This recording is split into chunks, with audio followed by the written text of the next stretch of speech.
현재 임한 하나님 나라입니다. 저희가 지금 오늘 읽은 본문이 딱 한 절입니다. 마태복음 9장 1절, 마가복음 9장 1절 말씀인데요. 다시 한번 말씀을 드려보면 예수께서 또 말씀하셨다. 내가 진정으로 너에게 말한다. 여기에 서 있는 사람들 가운데는 죽기 전에 하나님의 나라가 권능으로 오는 것을 볼 사람도 있다. 네. 우리가 잘 아는 것처럼 기독교가 시작이 된 게 1세기죠. 팔레스타인에서 예수님의 부활을 경험했던 그 일군의 사람들이 오랫동안 하나님은 한 분이시다라고 하는 신앙을 믿었던 유대인들이었음에도 불구하고 부활하신 예수를 기존의 그 모세나 혹은 엘리야 같은 분으로 만족할 수 없고 이분을 하나님이라고 고백할 수밖에 없게 되었습니다. 그런데 이것은 하나님은 오직 한 분이다라고 하는 그 유일신 사상을 자신들의 신앙의 가장 중요한 근간으로 삼았던 유대인들에게는 도무지 해결할 길이 없는 굉장한 수수께끼였습니다. 지난주도 그렇고 오늘도 그렇고 어린이 설교 시간에 하나님에 대한 얘기를 하려다가 우리가 계속 수궁에 빠지는 수증기가 됐다가 구름이 됐다가 하늘이 됐다가 태양이 됐다가 태양빛이 됐다가 태양 열기가 됐다가 뭐라 아무튼 설명하기 참 어렵습니다. 그 누구도 설명한 사람은 없습니다. 13세기에 가장 위대했던 그런 그 토마스 아퀴나스 같은 신학자들도 이 삼위일체 교리는 우리의 믿음의 고백의 대상이지 이성으로 이해하고 파악하고 설명할 수 있는 것 아니다. 신의 존재를 설명하려고 했던 그 사람마저도 그 선을 분명히 그었던 거죠. 아니, 그럴 수밖에 없습니다. 우리가 어떻게 하나님을 이해할 수 있겠습니까? 그럼에도 불구하고 그 사람들은 그렇게 고백할 수밖에 없었고 그 고백이 결국 그들을 전통적인 유대인 집단에서 이단으로 쫓겨나게 했고 그때부터 말할 수 없는 고난을 당하게 됐죠. 그런데 이 예수님께서 당신의 말씀을 전하실 그 사역의 시작은 끊임없이 회개하라, 하나님 나라가 가까웠다라는 이야기였습니다. 그분은 계속 하나님 나라 얘기를 했고 그 나라가 가까이 왔다. 그런데 나중에 예수님 사후에 그리고 유대인들의 박해를 경험하면서 기독교 선교사들이 소아시아 지역으로 이제 전도를 하게 되죠. 그 운동을 나중에 주도했던 사람이 사도 바울이었고 사도 바울은 나중에 아예 자신의 사역의 대상이 유대인들이 아니라 이방인들이다라고 규정을 했고 그 이방인들이 예수를 믿을 수 있는 길들을 열어놓기 시작했습니다. 그때 제일 먼저 부닥쳤던 것이 할례를 중심으로 한 유대인들의 율법이었는데 이 율법을 어디까지 그 이방인들이 지켜야 될 것인가 이 문제로 굉장히 어려움을 겪었고 결국은 바울은 그런 것들이 중요한 게 아니다라고 얘기를 했고 그러면서 점점 유대 지방에서 출발했던 그 복음이 소아시아 지역으로 가게 되고 나중에 거기에 이방 사람들 비유대인들이 그리스와 로마의 문화 영향을 받았던 사람들이 교회에 점점 많은 사람들이 되게 되고 2세기가 되게 되면 그 이방인들 중에 특별히 철학을 공부했던 철학자들이 교회의 중요한 리더로 세워지게 됩니다. 그분들은 자신들이 살던 그 세상에 그 당시 특히 이제 플라톤 철학, 그 영과 육을 나누고 영이 온전한 세상이고 육은 그거의 그림자 혹은 타락한 형태다라고 생각했던 이런 것들이 대중적으로 쭉 퍼져 있었던 그런 시대에 그런 것들을 가리켰던 철학자들이 2세기가 시작이 되면서 교회의 리더들이 됩니다. 그분들이 신학자가 되고 그분들이 변증가가 되게 되죠. 그 과정에 아주 중요한 변화가 생겨납니다. 유대인들은 한 번도 죽어서 천당에 간다는 생각을 해본 적이 없었습니다. 하나님께서 세상을 창조하셨고 이 세상이 하나님께서 보시고 너무 좋았던 그 세상이 인간의 타락과 죄악으로 망가진 것들을 다시 회복시키실 거다라는 꿈들을 갖고 있었던 거죠. 우리가 잘 아는 그 이사야가 꿈꿨던 그 세상은 결국 처음 에덴을 만들었을 때 거기에는 사람도 있었고 짐승도 있었지만 그 사람과 짐승이 하나님 안에서 함께 조화로운 상생과 공생의 삶을 살았던 그것을 낙원이라고 생각했고 그것이 다시 복원되는 세상이 올 것이다. 사자와 어린 양이 함께 뛰놀고 어린아이가 독사굴에 손을 넣어도 물지 않는 그런 세상, 또 사자들이 양들과 같이 살기 위해서 스스로 풀을 먹는 그런 세상, 이런 세상이 올 거다라고 꿈을 꿨고요. 예수님도 하나님의 나라가 이곳에 임하실 것이다. 그러니 너희들이 준비하고 회개하라 라는 얘기를 했었는데 이게 이제 그리스 사람들에게로 복음이 전파되면서 그리스 사람들이 믿었던 하나님의 나라에 대한 천국에 대한 생각들이 교회 안으로 들어오기 시작을 하게 되죠. 그 사람들이 그렇게 생각했던 거죠. 그러니까 복음이 그리스 세계를 변화시킨 것도 엄청나게 많지만 동시에 그리스 사람들의 생각이 유대 사람들이 가졌던 생각들의 변화를 초래한 것도 되게 많습니다. 그 중에 되게 중요한 것이 천국이 죽어서 가는 세상 그리고 영혼이 가는 세상이라고 생각했습니다.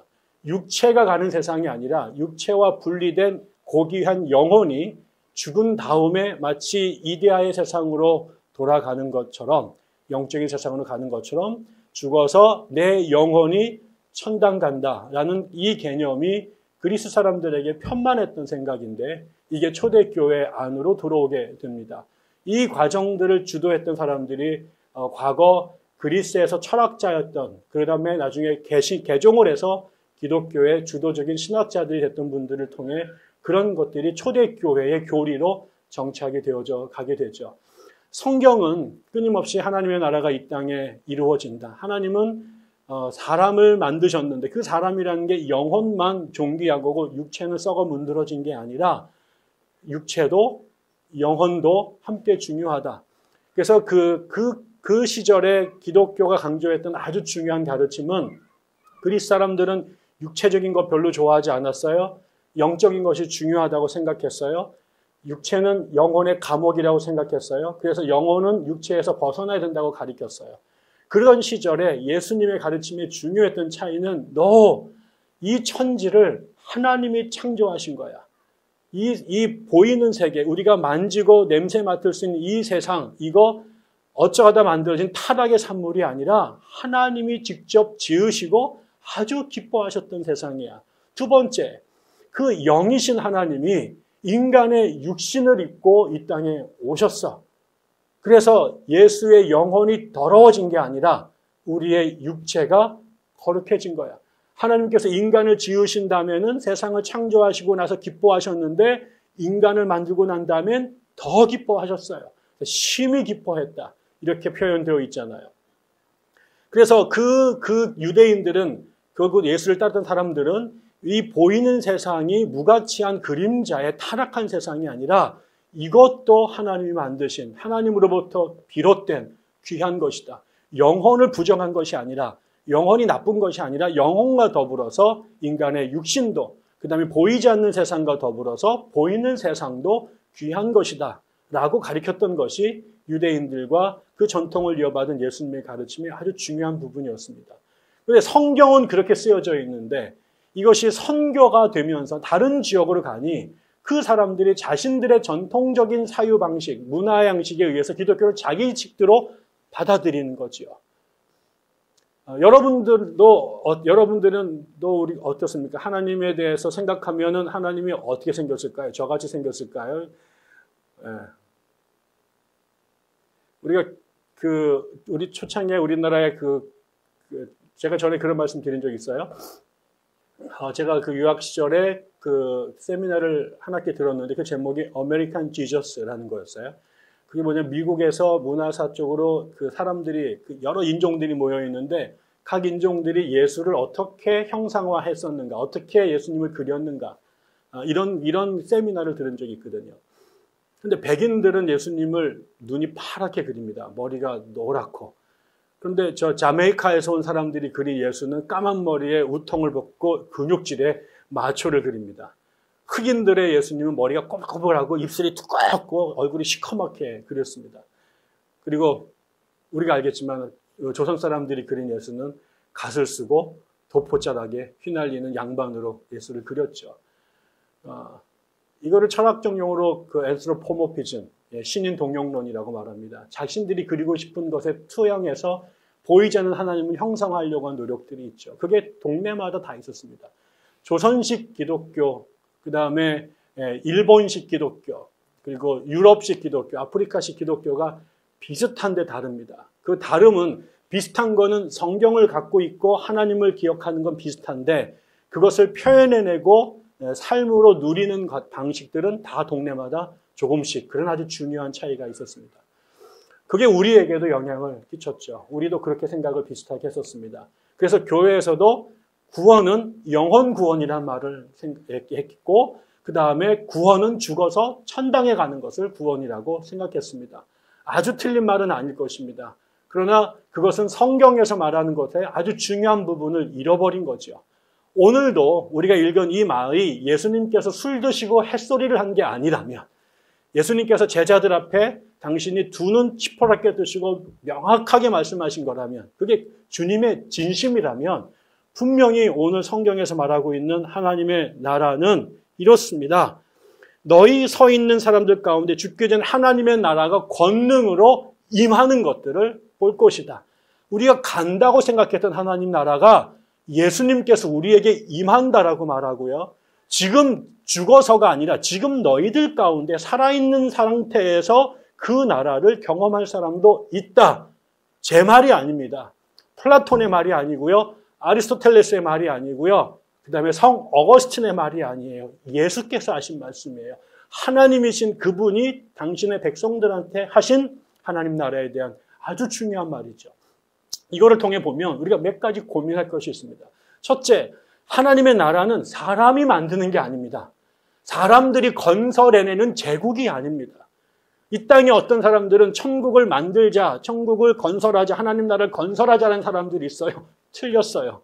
사람이 만드는 것, 그거 하나님 나라 아닙니다. 하나님 나라는 하나님이 만드시는 세상입니다. 여기에 우리가 착각하면 안 됩니다. 하나님이 천지를 지으셨잖아요. 그 천지를 지으신 분이 이 땅에 하나님의 나라를 다시 세우시겠다고 하시는 거예요. 그래서 이거를 누구도 방해할 수 없어요. 왜? 천지를 만드실 때 방해한 사람이 없었어요. 방해할 수가 없었어요. 하나님께서 천지를 만드시는 것을 그 누구도 브레이크를 걸 수 없었던 것처럼 이 땅에 당신의 나라를 다시 세우시겠다라고 하는 하나님의 의지를 가로막을 자가 없어요. 아무리 하나님의 나라를 가로막기 위해서 사단이 태클을 걸고 사단의 군대가 들어오고 별 난리를 치더라도 막을 수가 없어요. 하나님께서 하시겠다 그러면 하시는 거예요. 그분의 뜻이 이루어지는 것이 세상이에요. 그것이 하나님의 나라죠. 첫 번째 우리가 기억해야 될 것은 하나님께서 이 세상에 당신의 나라를 세우겠다고 결심하셨다라는 거예요. 그분이 포기하시면 안 되고 관심이 없으면 안 되지만 하나님께서 내가 이 세상에 나의 나라를 도래케 하겠다라고 결심하시고 약속하셨기 때문에 그 당신의 뜻이 이루어질 거예요. 우리가 믿는 건 바로 그거예요. 내가 하나님의 나라를 이 땅에 이루어야 되는데 우리 교회가 하나님의 나라를 이루어야 되는데 그러니까 우리가 모여서 제도를 어떻게 만들고 성경 공부를 어떻게 하고 이렇게 해서 우리가 이 백향나무 안에 하나님의 나라를 건축해 가는 게 아니라 우리가 해야 될 첫 번째 것은 하나님의 나라가 우리 가운데 임하는 것을 믿는 거예요. 그분이 우리 교회를 당신의 나라로 바꾸시겠다라고 하는 의지를 우리가 신뢰하는 거예요. 우리가 만들려고 하게 되면 우리가 난장이 벌어져요. 우리 교회 안에 적지 않은 갈등들이 있었는데 왜 그러냐? 다 자기들이 만들고 싶은 나라가 있는 거예요. 자기가 상상한 하나님에 대한 그 디자인이, 그 설계도가 다 딸로 있어. 그래서 자기 방식대로 하나님의 나라를 짓겠다고 하는 거예요. 그거 엉망진창이에요. 교회가 왜 이렇게 싸우고 교회가 수많은 한국에 6만 6천 개 로컬 처치가 있지만 거기에 수백 개의 교단이 있는 것. 전 세계에 그렇게 많은 교회들이 분명히 초대교회 사람들은 하나님의 교회는 하나이고 거룩하고 사도적이고 보편적인 교회라고 말했는데 하나이긴커녕 역사가 지나간 만큼 교회들이 생겨나 버렸어요. 왜 그랬을까? 전부 다 자신들이 꿈꾸는 나라를 만든 거예요. 자신들이 생각했던 플라톤 사고방식의 영향을 받았던 사람들이 플라톤식으로 교회를 만들고 그 다음에 아랍 문화의 영향을 받았던 사람들이 중국의 유교의 영향을 받았던 사람들이 불교의 영향을 받았던 사람들이 그 방식대로 자신들의 버전의 하나님의 나라를 만들려고 했을 때 하나님의 나라가 도래하는 게 아니라 인간들이 세운 수많은 짝퉁 하나님의 버전들이 교회에 있으면서 하나님의 나라가 있어야 될 그 현상의 가장 악마적인 모습에 하나님을 제일 싫어하던 모습들이 기독교의 이름으로, 교회 이름으로 벌어진 거죠. 우리가 고민해야 될 것은 내가 꿈꿨던, 내가 전에 어느 교회 다녔던, 내가 장로교에 자랐던 성결교 출신이든, 내가 진보적 정치 성향을 갖고 있든, 보수적 정치 성향을 갖고 있든, 그것을 투영한 자신들만의 왕국을 하나님의 나라라고 만들려고 하는 것을 우리가 내려놓고 우리 가운데 당신의 나라가 임하는 것들을 완전한 수동태로 하나님 앞에서는 완전한 수동태로 그분의 나라를 믿고 기다리는 거예요. 우리가 기도해야 될 것은 바로 그 부분이에요. 하나님, 우리 교회 안에 당신의 나라가 임하게 해주시오. 배목사가 꿈꾸는 나라가 아니라, 우리 교인들이 꿈꿨던 교회가 아니라 당신이 꿈꾸시고 계획하신 그 나라가 이루어지도록 우리는 철저히 그 앞에 믿음으로 그분을 기다려야 되는 것이죠. 저는 우리가 그 노력들을 했으면 좋겠습니다. 우리 교회의 주인이 하나님일 것이다. 근데 그분이 반드시 이루실 것이다. 천지를 창조하셨던 분이 당신의 나라를 이 땅에 이루신다고 하셨으니 그분이 오실 것을 믿고 기다리는 것이죠. 두 번째는 하나님의 나라가 지금 여기에서 실현될 수 있다는 거죠.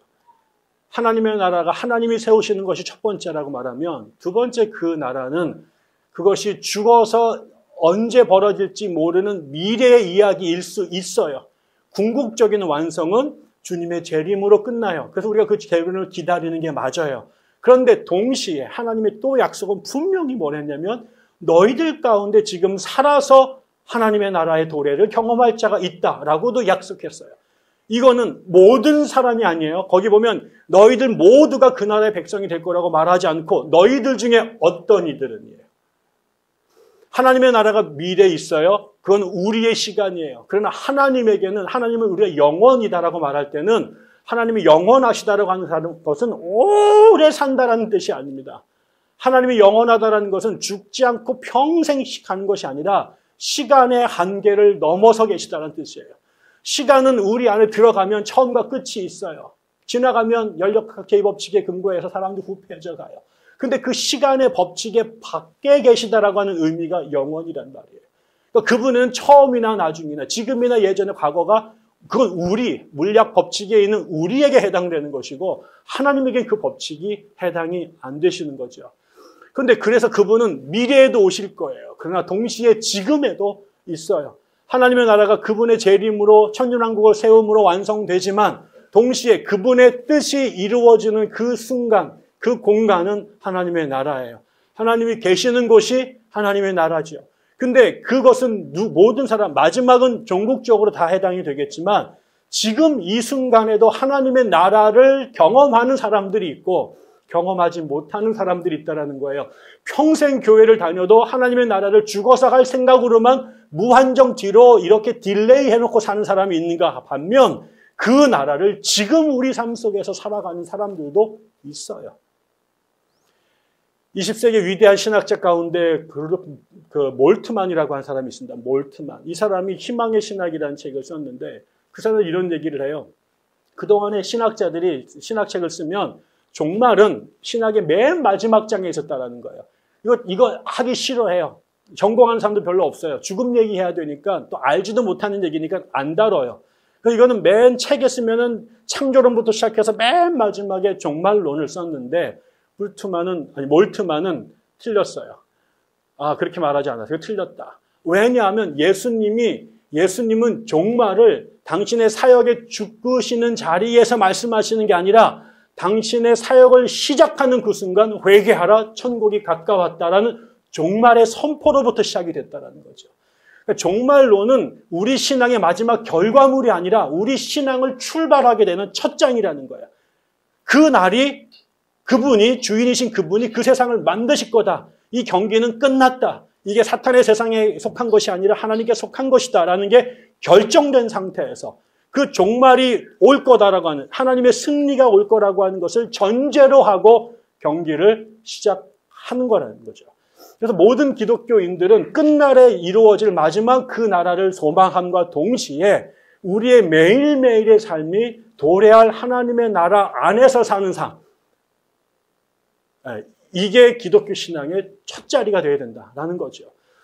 그런 사람들이 있습니다. 같은 그리스도인들 안에 다가올 천국을 기다리면서 마치 군대 제대 날을 기다리듯이 하루하루를 징그럽게 살아가는 사람들이 있는가 하면 군대가 제대가 된다라는 것을 확실하게 믿고 아무리 고생을 해도 이것 1년 안에 끝난다. 그래서 이 시간을 생명력 있게 살아가는 친구들이 있어요.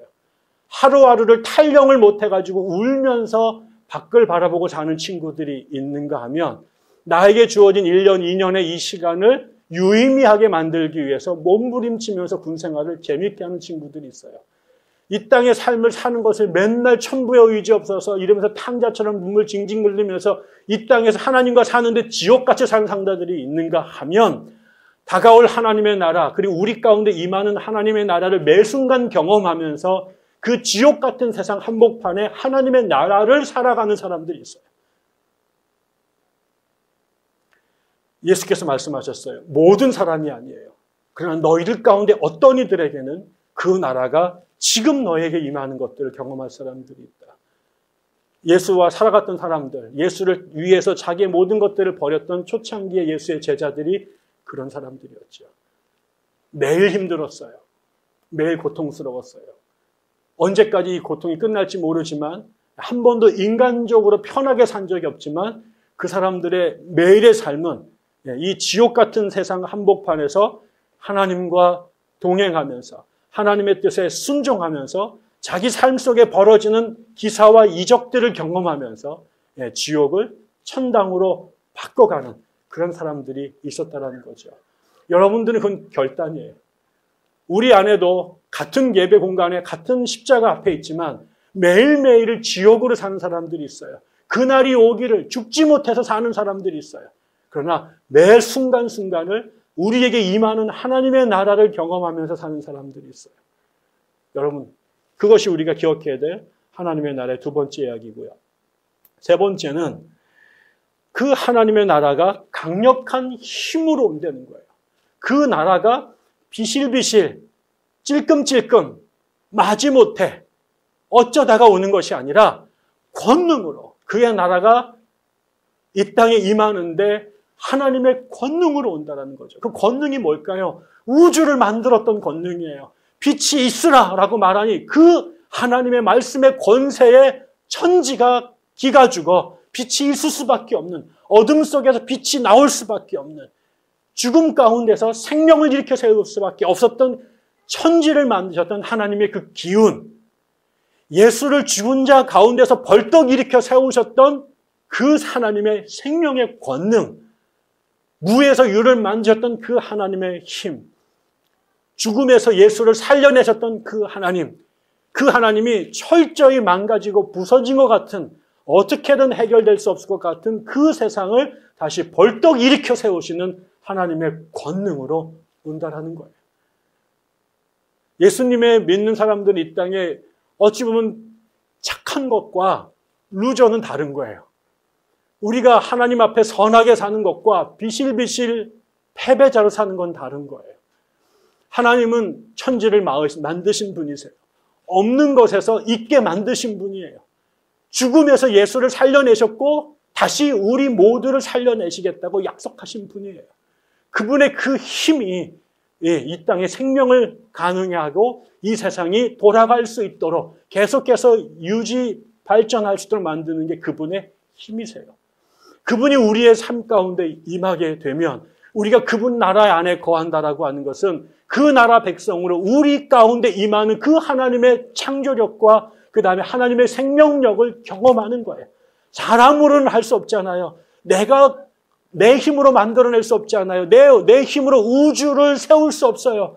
내 힘으로 죽어가는 사람들을 살릴 수 없어요. 내 힘으로 무너져 내리는 내 삶을 어찌할 수 없어요. 내가 아무리 공부를 열심히 하고 우리 아버지가 아무리 훌륭하고 힘이 있어도 내 몸 안에 들어온 병균 하나 막을 길이 없고 내 자식들 밖에 나가 있는 아이들 한 명을 살려낼 길이 없고 내 다음에 어떻게 살지를 내 스스로가 결정할 수 없잖아요.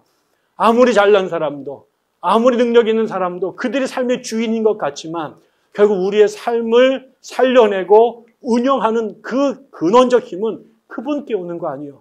그러니 시편 기자가 고백했던 것처럼 나의 도움이 어디서 올 것인가? 그건 천지를 지으신 여호와께로서 오는 거다. 그 믿음이, 그 천지를 지으셨던 그 하나님이 나를 기억하시고 나를 다시 살려내실 거다라고 하는 그 믿음이 이 지옥 같은 세상 한복판에서 천국을 살아갈 수 있는 근원적인 힘이 되는 거죠. 그것 때문에 우리가 이 앞에 나와서 이러고 있는 거 아닙니까? 여러분이 믿는 그 하나님이 빌빌거리는 하나님, 옛날에는 영업하셨지만 지금은 은퇴하고 지금 어디 가가지고 리타이어 해가지고 그 노인들과 골방에 계신 그 노인이라고 믿었다면, 마치 한국교회가 70년대는 부흥했으니 그때는 하나님이 일하셨던 것 같고, 지금 우리가 작은 곳에 기독교인들의 횟수가 적으니 하나님께서 한국을 떠난 것처럼 생각하거나, 2000년대는 팔팔하셨는데 2000살 드시는 지금 노인이 됐다라고 생각한다면, 여기에 있는 우리 모두는 정신병자들이에요. 뭐하러 있어요? 우리 안에 있는 가장 큰 요즘의 고민이 뭘까요? 다른 것이 아니라 하나님이 무능하시거나 일하시지 않는 것이 아니라 하나님에 대한 우리 안의 근원적인 회의들, 하나님이 계시지 않을 수도 있다가 아니라 하나님이 계시지 않아도 됐다라고 하는 생각들, 그분 앞에 예배하고 기도하고 모이지만 아무도 그 하나님이 살아서 움직이실 거라고 기대하지 않는 사람들, 내 삶에 부닥치는 작은 문제들 앞에 하나님이 너무 무능한 존재라고 하나님을 버려버리는 존재다. 이거는 내가 사람의 인맥으로 풀어야 되지, 머리의 지혜로 풀어야지, 이 시대의 문화로 풀어야지라고 생각하면서 하나님을 계속 뒷방 늙은이 취급하면서 쫓아내는 사람들에게 하나님의 나라는 없어요. 그건 니들의 나라가 되는 거죠. 당신들의 천국이 되는 거죠. 그 당신들의 천국이 우리를 지옥으로 만들잖아요. 우리가 기억해야 될 것은 하나님의 나라가 권능으로 오신다. 우주를 창조하셨던 그 하나님, 천지를 지으신 그 하나님으로부터 우리에게 도움이 올 거다라고 하는 그 믿음이 다윗을 살렸던 것이고, 바울과 그 다음에 베드로가 그 길을 가게 했던 것이고, 지금도 수많은 사람들이 이 땅에서 하나님의 나라를 이루기 위하여 혹은 이루며 살고 있는 것이죠. 여러분이 기억해야 될 것은 그것입니다. 하나님의 나라는 권능으로 옵니다. 또 하나는 이제 그 나라에, 그러면 그 나라가 오는데 그 나라에, 그럼 가만히 있으면 그 나라가 그냥 오냐? 그래서 우리가 고민해야 될 이유가 하나도 없죠. 어떤 이들에게는 그 나라가 갑니다. 근데 그 얘기는 어떤 이들에게는 하나님의 나라가 오지 않는다라는 거예요. 하나님이 계시지 않는 게 아니고 하나님이 일하시지 않는 것도 아닌데 그 천지를 지으신 하나님이 여전히 무의미한 사람들이 있고요. 그 천지를 지으신 하나님의 역사에 동참해서 그 나라 백성으로 사는 사람들로 구별된다라는 거죠. 그러면 문제는 이제 하나님의 나라가 우리 가운데 임하는데 누구에게 임할 거냐? 왜 어떤 이들은 거기서 배제될 것인가? 이거는 예정의 문제를 푸는 문제는 아닙니다. 하나님께서 올 때부터 팔자가 지옥갈론 팔자하고 천당갈 팔자로, 그거는 하나님을 곧다이를 믿으면 안 됩니다. 하나님 그렇게 야비하시거나 그렇게 우리 아버지 같으신 분이 아니십니다. 하나님이 이 땅에 오시는데 그 나라에 들어가는 사람과 그 나라를 지금 누리는 사람과 그렇지 않은 사람으로 양분되는데 누가 그 나라를 갈까요? 저는 그 답이 지난주에 우리가 읽었던 본문에 있다고 봅니다. 베드로가 예수님께서 고난을 예견했을 때 베드로가 주님을 말렸죠. 자기 식대로 주님을 말렸죠. 베드로 종교라고 제가 명명했습니다. 그때 예수께서 베드로에게 도전하십니다. 그 도전하셨던 말씀이 이렇게 말씀하셨죠. 34절, 35절, 8장에 그리고 예수께서 제자들과 함께 무리들을 불러놓고 그들에게 말씀하셨다. 누구든지 나를 따라오려거든 자기를 부인하고 자기 십자가를 지고 나를 따라오너라. 누구든지 제 목숨을 구하고자 하는 사람은 잃을 것이요 누구든지 나와 복음을 위하여 제 목숨을 잃는 사람들은 구원받을 것이다. 예수께서 초청하셨습니다. 나를 따르라. 예수가 하나님이죠. 그분이 다스리신 세상을 하나님 나라라고 말합니다. 하나님의 나라에 네가 시민으로 참여할 것인가? 네가 나의 제자로 내 뒤를 따라올 것이냐? 따라오면 백성 되는 것이고 다른 누가복음에 나오는 누구들처럼 제사 지내야 되고 인사드려야 되고 그렇기 때문에 나중에 오겠다고 한 친구들, 따라오기를 변명되고 물리쳤던 사람들, 베드로처럼 그 길 가지 말라고 방해하는 사람들 못 돌아오는 거죠.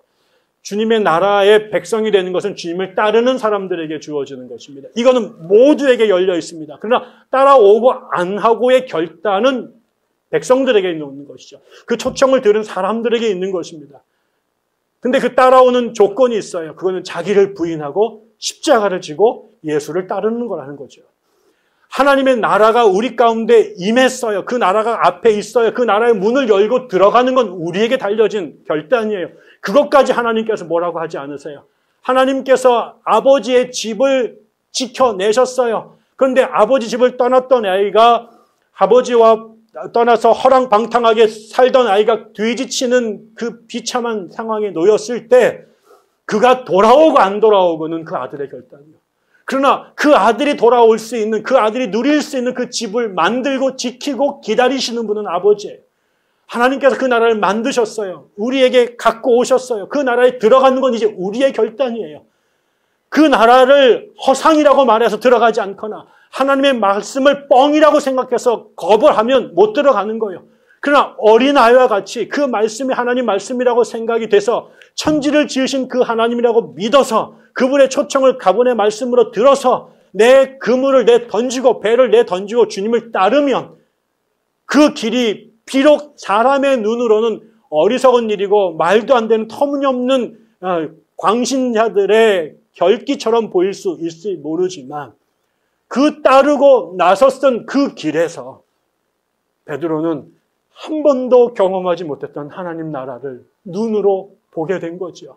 그가 그거를 믿지 못하여 그물을 던지지 않았다면, 배를 내던지지 않았다면, 고향을 떠나지 않았다면 그는 평생 안전하게 고기를 잡으면서 살아 죽었겠지요. 그러나 그건 세상의 나라예요. 그러나 그는 하나님의 나라를 결코 보지 못했을 거예요. 하나님의 나라는 예수 그리스도의 말씀을 하나님 말씀으로 믿고 그분의 초청에 응답해서 어린아이 같은 결단을 내리는 사람들에게 임하는 거예요. 이 땅에 우리가 똑같이 남들과 다 같이 삽니다. 똑같이 결혼하고 아이 낳고 돈 벌기 위해서 몸부림치고 온갖 상처 받으면서 애 키우다가 노쇠해 죽습니다. 이 세상에서의 우리의 삶입니다. 그러나 그 삶 안에 우리는 전혀 다른 세상을 경험할 수 있어요. 그것은 예수 그리스도의 그 초청에 우리가 응답해 그분의 부르심에 우리가 나의 것들을 나를 내려놓고 내가 우주의 중심이 되어 살던 내 안에 내가 주인이 아니라 내가 창조주가 아니라 이 세상을 지으시고 나를 살리신 그분을 나의 주님으로 믿고 그분 앞에 나를 굴복시키고 그분의 초청에 내가 한 발 한 발 따라 나섰을 때 본토 친척 아비집을 떠나라고 말하는 그 말이 말 같지도 않은 소리같이 들렸지만 정말 그 똑똑했던 그가 자기의 생각들을 내려놓고 그 노고를 이끌고 주님 뒤를 따랐을 때 성전에서 얼마든지 편하게 살 수 있었던 이사야가 자기를 부르는 그 하나님의 자신의 것들을 내려놓고 그 위험한 삶으로 자기를 던졌을 때 이제 80이 다 돼 죽어서 땅에 들어갈 날이 얼마 되지 않았던 그 모세를 찾아왔던 그 하나님, 이제 네가 일어나 그 애굽으로 가라고 하는 하나님의 명령에 두렵고 떨렸지만 자기는 아무것도 아니었지만 그 말씀을 붙잡고 그 애굽으로 걸어갔던 모세를 통해 상상하지 못했던 하나님의 세상을 그가 이 땅에서 보았던 거지요. 우리의 꿈은 바로 그 경험 아니겠습니까? 이 땅의 지옥 같은 세상, 여기 이것이 전부다라고 말하면 이 세상이 우리 삶의 전부라고 말하면 집단적으로 독약 먹고 죽는 게 제일 빠른 일일지 몰라요. 뭐하러 이 세상을 살아요? 뭐하러 이 세상을 살아요? 왜 그렇게 징글징글하게 살아요? 그런데 우리가 그게 아니라 이게 전부다가 아니라 이 지옥 같은 세상 한복판에 하나님께서 약속하신 새로운 세상이 있고 그 나라가 우리의 이후에 우주가 끝나는 날 이 땅에 완성되겠지만 지금 이 순간에도 그 나라를 우리가 누리고 살 수 있다고 주님 약속하셨으니 이 세상 한복판에 그 나라 경험하고 싶어서 그 나라 누리고 싶어서 우리가 여기에 모여 있는 거 아닙니까? 우리가 물어야 될 것은 계속 그런 거죠. 하나님께서 우리에게 나라를 주셨어요. 천지를 지으신 그분, 그 예수를 죽음에서 살리신 그분이 나도 살리시고 우리도 살리시겠다라고 하는 그 약속으로 당신의 나라를 우리에게 주셨어요. 그분이 오셨어요. 약속하셨어요. 문제는 그 나라를 우리가 지금 누리고 살 것인가? 그거를 누구처럼 동화의 신화의 나라로 과거의 기록으로만 내버려두고 나와 상관없는 것을 얘기할 것인가? 어떻게 할까요? 우리 교회가 어떤 교회가 될까요? 저는 우리 교회가, 저도 여러분도 그 나라를 누리는 삶을 살고 싶어요. 제가 예수를 믿었던 목적은 단 하나였어요. 그분이 약속하신 그 세상, 그 나라를 지금 이곳에서 내가 누릴 수 있다 하니 그 지긋지긋한 어린 시절을, 꿈없는, 미래가 없는 그 시절에 그 삶을 견딜 수 있었던 것은 내가 바꿀 수 없는 내 세상, 내가 어떻게 할 수 없는 내 인생을 그 하나님이 바꾸시겠다고 하니 내가 그분의 손을 붙잡는 것이 내가 해야 될 유일한 것 아닐까. 그분 여러분에게 손 내미십니다. 그 세상 같이 갈래. 세상 사람들 눈에는 광기 어린 종교인들의 몸부림에 불구하고 신화적이고 몽상적이고 말도 안 되는 동화 같은 그 이야기, 네가 정말 동화를 읽는 어린아이의 마음으로 예수의 뒤를 한번 따라 볼래? 너를 내려놓고, 너를 설득하려고 하는 이 세상의 모든 기제들을 내려놓고 그 나라로 초청하는 예수의 손을 여러분이 잡으실래요? 우리 교회가 하나님의 나라를 이 땅에서 경험할 수 있다고 믿습니다. 모든 사람들은 우리를 대단히 비관적인 눈으로 보는 경향이 있지 않으나 그건 걔들의 믿음이고 저는 그렇게 생각하지 않습니다. 우리가 결단하는 것은 우리의 몸짓으로, 우리의 사람으로, 인력으로 우리를 만들려고 하면 어렵겠죠. 그러나 우리 가운데 임하시는 그 나라를 기다리고 그 나라의 초청에 우리가 결단할 수 있다면, 매일 결단할 수 있다면, 바울이 나는 날마다 죽고 다시 산다라고 말했던 것처럼 매 순간 우리가 다시 그분의 초청의 손을 잡을 수 있다면, 나를 부인하고 그분의 뒤를 십자가를 지고 따를 수 있다면 오늘 이곳에 주의 나라가 권능으로 임하는 것들을 볼 자들이 있을 거라고 생각합니다. 저는 그 길을 선택하겠습니다. 여러분도 저와 함께 그 길을 선택했으면 좋겠습니다. 기도하겠습니다. 하나님 아버지,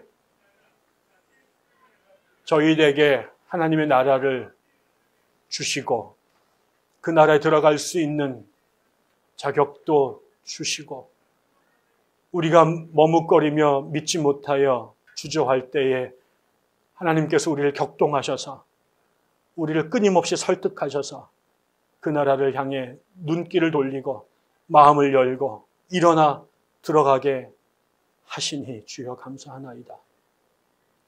백향나무 교회에 하나님의 나라가 임하게 허락하여 주옵소서. 여기 모인 당신의 백성들이 그 나라를 들어가기 위하여 결단할 수 있도록 도와주시옵소서.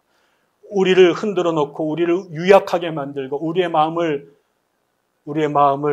끊임없이 붙들어 매는 그 유혹을 떨쳐내고 결단하여 예수 그리스도를 선택할 수 있도록 내가 아니라 그분을 주로, 내 능력이 아니라 천지를 지으신 여호와 하나님을 기다리며 우리가 그 길을 걸어갈 수 있도록 도와주시어서 이 작은 세상 위에 하나님의 거대한 세상이 임할 수 있도록 인도해 주시옵소서. 우리의 이 몸짓이 무모한 광신이 아니라 참 도를 찾아가는 진리의 길 되게 하시옵소서. 감사드리며 예수님 이름으로 기도드립니다. 아멘.